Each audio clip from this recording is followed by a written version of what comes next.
I'm Gonzo Fred the Phoenix, and I'm up here on our Capitol grounds where the Senate buildings are over here to my right, and over to the left of me is the House, which houses the House Judiciary and stuff, and behind me is the Supreme Court building. And what we're here for is also, this is why you're going to find out why I'm known as the best in the world when it comes to paralegal investigations. We have here what was the original case in Utah, and out in Utah, and it has all the facts and stuff in it, and there was of what we got is that anything comes from it goes to the 10th Circuit on appeal. Well, while I was here, I said I've been to this, like I was on the other one saying I was at the Inspector General's office, yet they're not reporting nothing, plus they're not giving me any information from it of what their so-called findings were through the investigation of a postal lawyer acting as a special assistant U.S. attorney, and all the ethics codes violations are violating. So I filed up here in the District of Columbia last October for that the U.S. attorney and the postal system were bribing the Inspector General's office of Virginia not to report to Congress their findings on this corruption and fraud.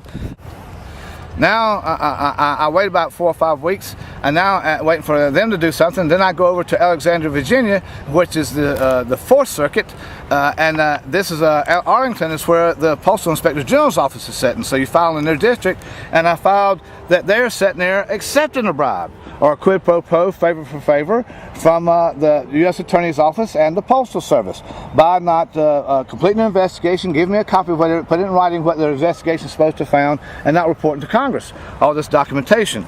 Now the part of it is what you have is you have now is what's called the original case is the birth mother case. It's what's called the birth mother case in this situation, and it's like the head.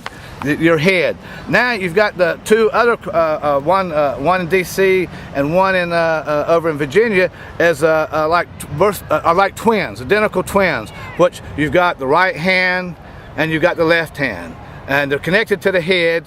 They still got the same DNA and all kinds of other things, and their fingerprints won't be the same. The thumbprints won't be the same.